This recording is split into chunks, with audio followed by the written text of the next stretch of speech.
prayer said, "Let no one be in apathy." I hope we actually prayed when we said that, and we meant it in our hearts. No one can be in apathy.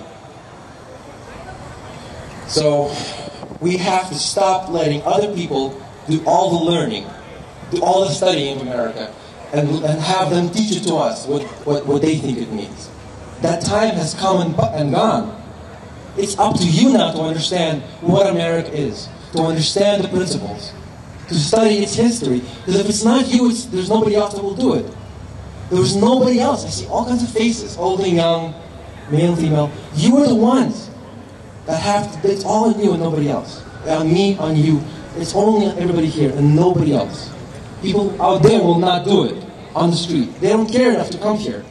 And I'm not going to address the fact about healthcare that you already know, such as that it's the best healthcare system in the world. It is, people travel across the globe to have medical service here. Nobody travels to Canada, because if they do, that's suicide. That's just plain stupid. To be in Canada and receive healthcare. Nobody will do that. People come here.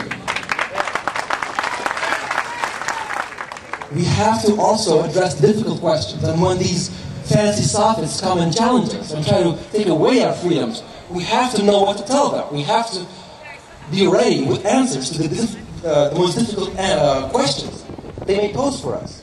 We have to know, how is it that Canada can charge so much less than us? How is it possible if we are the ones with private health care? And the answer is not rocket science. What they do is, Canada, they take a gun and they point it to a company's head, like crooks. And they say, lower it or else. Death, prison, exile, banishment, whatever you want. And by consequence, they force us to pay more. So the American companies are not the villain here.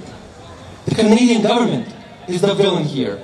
The British government is the villain here. The Dutch and Swedish governments are the greatest villains of all, stealing and being crooks by the shovel. And they have the gall to call themselves noble and enlightened governments, to compare themselves to us.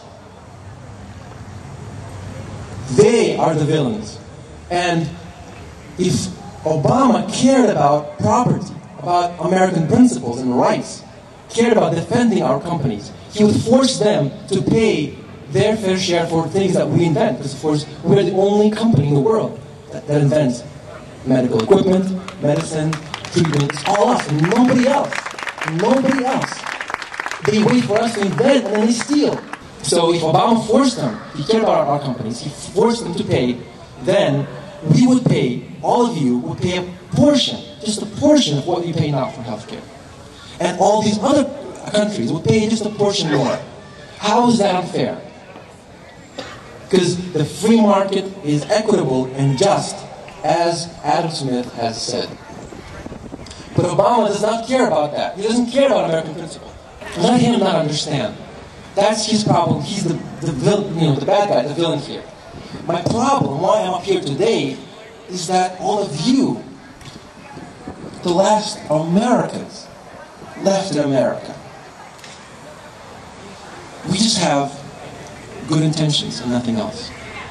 My problem is that we here have no arguments. But the founding fathers, they had all the arguments. They knew what to say. They would disprove these idiots in a minute. They were so armed with ideas and philosophy. They would hand it back to these clowns in office. But in fact, the problem is that our enemies are the ones equipped. They're armed to the teeth with facts. They're fully loaded with facts and study and intelligence. They're fully motivated, highly educated. We have to get back to the knowledge, and that takes time. You can't rely on other people to teach you anymore what America is. All of us have to rediscover it. And while we do that, because that takes time, that takes years sometimes, while we do that, we have to make our first stand at healthcare, at this awful bill, which will be awful for this country if it's passed. Challenge these people, disprove them, argue them. picket. Call our congressmen, call our senators, call everybody we can. Mayors, I don't care who you call. Mayors, governors, call your neighbor. It doesn't matter who you call. That's a good idea. But the way you do that is by having your neighbors vote him out of office. If you don't like him, and all your neighbors do, you've lost. You've lost your country. And our country is slipping away. Because nobody will do what's necessary.